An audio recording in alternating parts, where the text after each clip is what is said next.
What is good, everybody? Welcome to another Gold Standard Podcast production. I'm Rob Stats Guerrera here with you. Want to remind you, please rate, review, and follow the Gold Standard Podcast Network and the Niners Nation Podcast Network. I know we're going to get that going.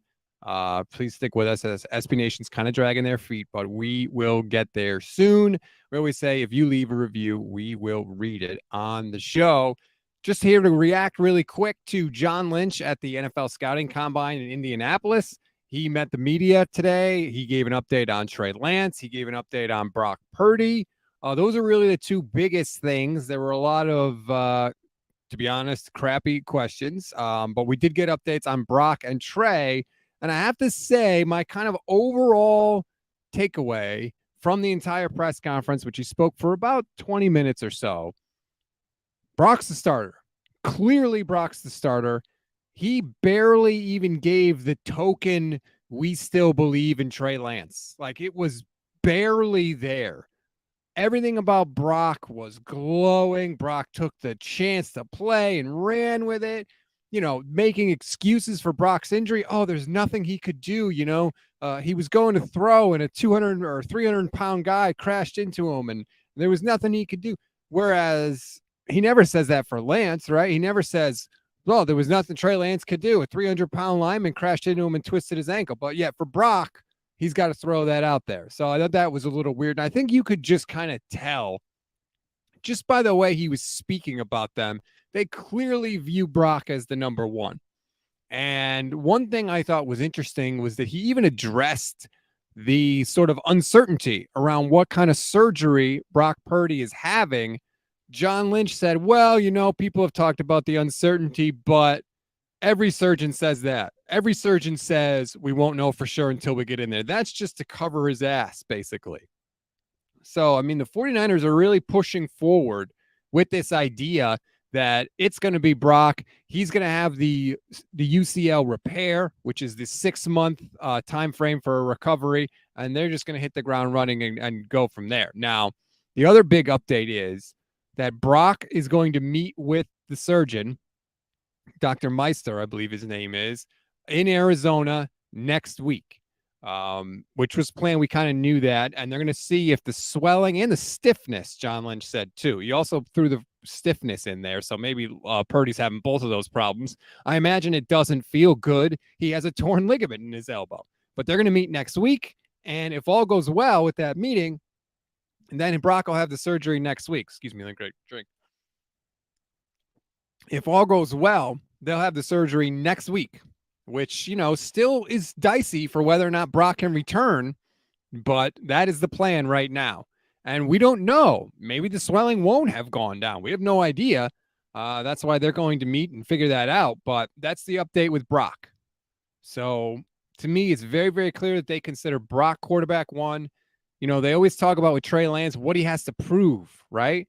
He's got to prove he can stay healthy. He said that we still believe in Trey Lance. He actually gave the stupid, I could see from my window, he's out there throwing, which I just had to ask, has anybody John Lynch has ever seen from his office window ever come back healthy and stayed that way? I feel like everybody he talks about, Javon Kinlaw, Jason Verrett, none of these guys stay healthy. It's like a curse. If John Lynch sees you through the window, you're screwed. But anyway, he talked about Trey. He said he has no limp and he's throwing again, which we knew because Trey put that message out on social media. He's taking drops. He's throwing. But everything with Lance is like what he has to prove. He has to stay healthy, And John Lynch mentioned again, I was banged up and then I didn't miss a snap for 8 years, which isn't true, by the way. That never actually happened. I don't know why he keeps saying that, but you can just go look at the actual record.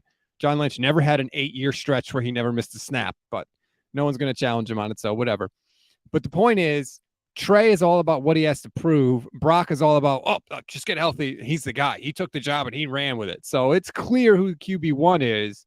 And I don't know what the hell Trey's going to have to do to unseat him, but I think he's going to have to make such an improvement with no playing time that it's mind-boggling, frankly, which is amazing to me because the 49ers have just seen this situation happen with Jimmy Garoppolo where a guy has a short stretch where they play well and then they end up not being the guy. So, but whatever, we're going to go down this road again. But those were the two main updates. The one thing for any Seinfeld fans out there, there's that old Seinfeld bit where when Jerry asks Elaine about a guy she's dating and she kind of scratches her face, and she says, things are good. And Jerry said, oh, no, you touched your face. She said, what do you mean? He said, well, when you touch your face, that's not a sign that things are going well. And the higher up on the face you go, the worse things actually are, right? How are things? Pretty good. I got to get out. Well, when John Lynch was asked about Trey Lance, he went like this. He put his hand on top of his head and he was scratching his hair.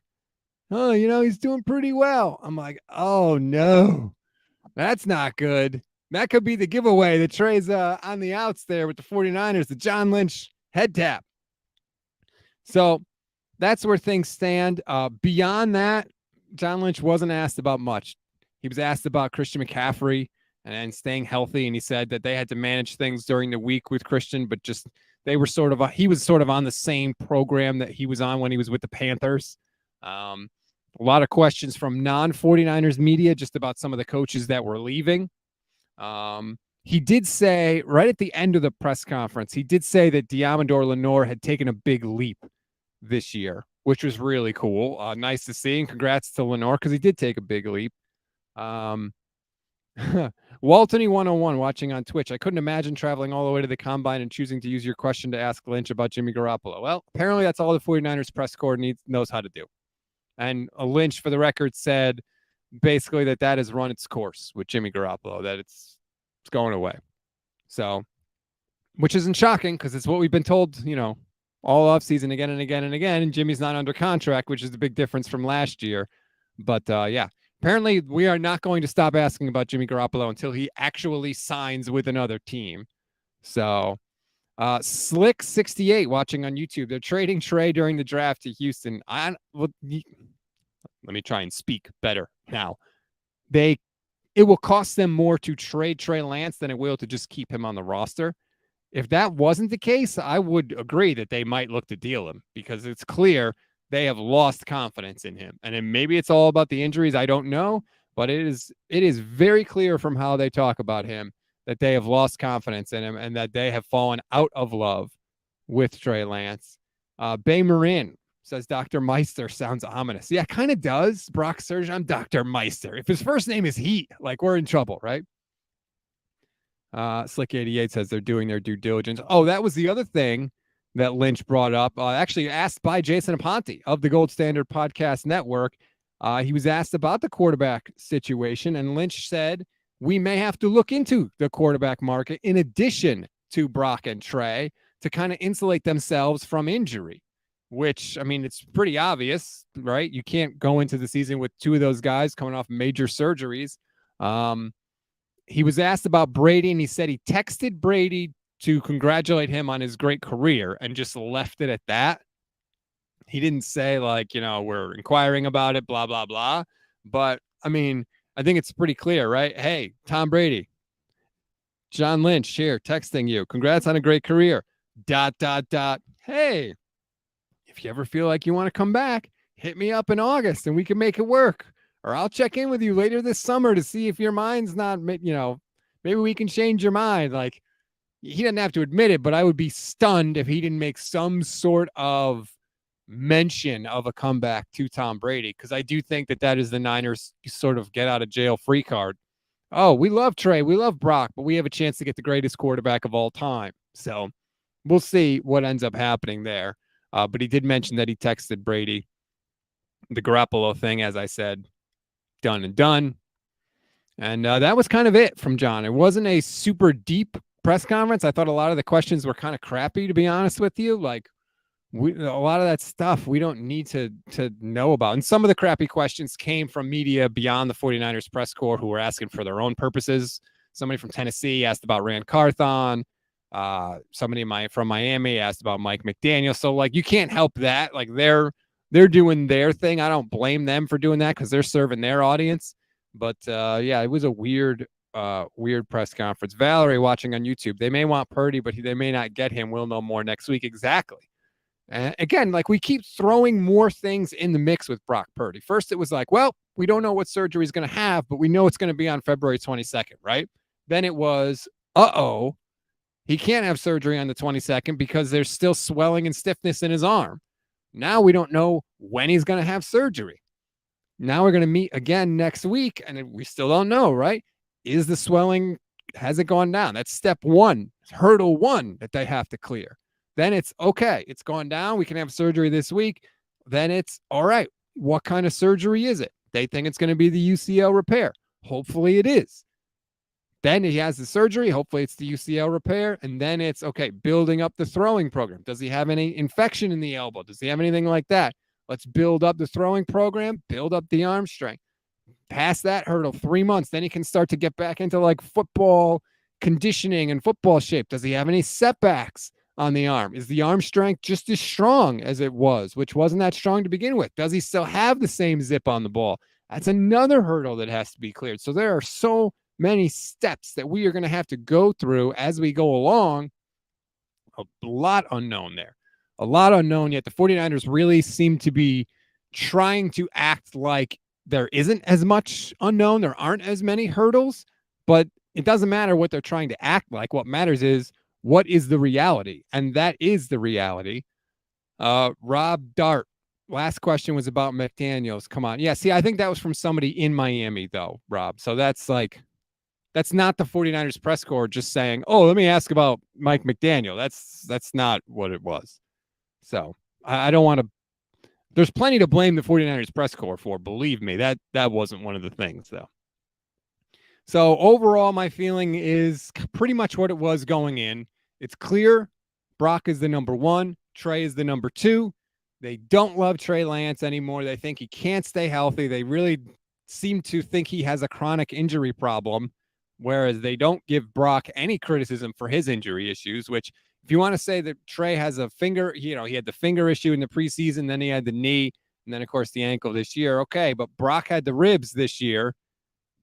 That counts too. And then, of course, obviously, the UCL in the playoffs. So, like, Brock doesn't exactly have a clean injury history either. That's why it's weird to me that they're like, oh, Trey has to prove he can stay healthy. So does Brock. He's been banged up too. So, but again, it's clear from the way they talk about it. Yes, it's Brock's team. And that's what they're counting on. And it seems like that's what they are hoping for. And it's a shame because we're never going to get to unwrap the Trey Lance present, but who knows? And if Brock can have the surgery this week, I bet it's full speed ahead with him. Or next week, I should say. If he can have the surgery next week. If he can't have the surgery next week, then it's Thunderdome. Then all bets are off, right? John Lynch talked about having to get in the quarterback market. If Brock can't have surgery, then things get really interesting because now you're not just looking for a third-string quarterback. Now you're potentially looking for a backup or maybe even a starter if you really lost confidence in Trey Lance that much. So that's when things get really dicey. Everything that we thought was going to happen on February 22nd, we can just push down the road and down the line to next week when Brock Purdy meets with Dr. Meister, and all that same stuff will apply. Apologies. I tend to yell when I talk by myself, so I need to get a drink every once in a while to just refresh the voice. What do you think about the press conference? Did anything stand out to you? I know a lot of 49ers beat writers kind of think that us content creators, as we're like to be called, are, just kind of crazy for talking about this and blowing things out of proportion. John Lynch commented about how we're blowing the uncertainty with Brock Purdy's surgery out of proportion. I don't think we are. I don't think we are when Brock himself is talking about a hybrid procedure that could keep him out 9 to 12 months. I'll tell you that. I don't think it's crazy to say that there's more uncertainty here, that it's not just a surgeon covering himself. I don't think, how could they know? How could they know what Brock's situation is going to be until they actually get in there? John Lynch talked about, well, Dr. Meister's done thousands of these surgeries and he knows what's best to have the best outcome. Yeah, he knows what the best procedure is, but he still doesn't know what it's going to look like when he cuts Brock's arm open. Valerie again says we still need a good vet. I totally agree. But like what I mean by that is, maybe you'd be willing to settle for like Carson Wentz or a Marcus Mariota, both of whom got released. Or now if Brock can't have the surgery next week, do you then bump up your pursuit and go for someone like a Jacoby Brissett, who played really well last year, who's more of a, he's looking to be a backup starter guy, not a third string guy, just hoping he gets a chance. So that's where I think it shifts if you're the 49ers. Unless at this point, maybe they try and work a deal out with the Packers to acquire Aaron Rodgers. Who knows? But I do think that your sights kind of have to change a little bit depending on what happens with Brock. And I think that they will. It's kind of interesting. And in a way, Brock's surgery getting delayed sort of changed the press conference today, because if Brock had the surgery on the 22nd, he'd be recovering now. And the questions to Lynch would have been, is Brock your starter week 1? Is he going to be back week 1? Is he your starter? Where does Trey land? And now, because it hasn't had the surgery, nobody's asking that because Lynch can't realistically give an answer. But it would have been interesting if he had to answer those questions. It would have made everything else interesting, because somebody would have found Trey Lance in the offseason and said, like, hey, are you going to be the starter? Like, it would have been a little bit different. Rob D again, surgery good equals cheap vet, surgery delayed equals need a starting vet. Yeah, that was like a much more concise and quick way of saying what I just said. So thank you very much, Rob. I appreciate it. That's it. If surgery's good, it's a 6 month, you get a cheap veteran. If it's not, then you got to pay up a little more, which really doesn't fit into the 49ers plans, right? They wanted to go cheap on the quarterbacks because they got to pay Bosa and potentially Ayuk and a bunch of other people. They still need to bring back Tashawn Gibson, which apparently afterwards. So if you don't know, at the combine, they all have, all the coaches and GMs, whoever is there, has their press conference. Right after they get off the podium, all the writers, or at least the local writers, stand there. And then they have like another kind of semi off the record press conference. It's really weird. And you can only really see it if you're there, which I've been there in the room multiple times. And apparently there were a couple of things that came out afterwards. Pardon me. Matt Mayoko tweeted this. Brian Griese has decided to remain on the staff, John Lynch said. And Lynch is obviously pleased with that decision. I didn't know that was up in the air. Like, isn't that assumed? I don't know what Brian Griese's contract situation was, but I assumed that he had a multi-year deal. Was he a free agent? I have no idea. But apparently it was up in the air, and enough that somebody asked about it and Lynch had to comment about it to Matt Mayoko, which I guess is good because Griese's gotten nothing but praise since he's been the quarterback coach. And the 49ers quarterbacks cut down on turnovers in a way that they have never done under Kyle Shanahan. So I think you got to give Brian Griese some love there, right? I think that's fair. Trying to see if there was anything else that came out of the off the record press conference. Tashawn Gibson wants to play another year and the 49ers would like him back. Why not? I mean, they didn't skip a beat with him in the starting lineup last year, so much so that when Jimmy Ward came back, Kyle Shanahan said, look, you either play the nickel or ride the bench because we're staying with Gibson. So that's good that he wants to come back. That could be a nice budget signing. I don't want to say low signing because he's going to want money, but he's not going to pay. You're not going to pay market rate for Tashawn Gibson. So good on the 49ers there. Javon Kinlaw has been rehabbing / working out at a team facility. And John Lynch gave the favorite line again. Oh, I could see him from my office window. He looks good. Look, here's the thing with Javon Kinlaw. It ain't happening. It's over. Like, he tried. The knee is shot. It's not going to magically heal and get better now. It's gone. And it's unfortunate because Kinlaw looked like he had some potential. Clearly has the size to be great, but nobody's great on one leg. And it seems like that's what Javon Kinlaw is playing on now, and you just can't have it. If you're the 49ers, you can't have it. You can't be waiting on these people unless it's Trey Lance, and only because he's a quarterback. You can't be waiting for these people to magically get healthy for 1 year, 2 years, 3 years. It's enough now. It's just not going to happen. You got to accept that, and you have to move on. And with Javon Kinlaw, it stinks, but you're not going to pick up his 5th-year option. He can play the 1 more year, and then he can go on his way, which is a shame because, again, it looked like there was potential there, but the injuries just robbed it. You know, that we never got really to see what kind of player that he could be. And that stinks, but what are you going to do? I mean, that's how it goes sometimes in the NFL.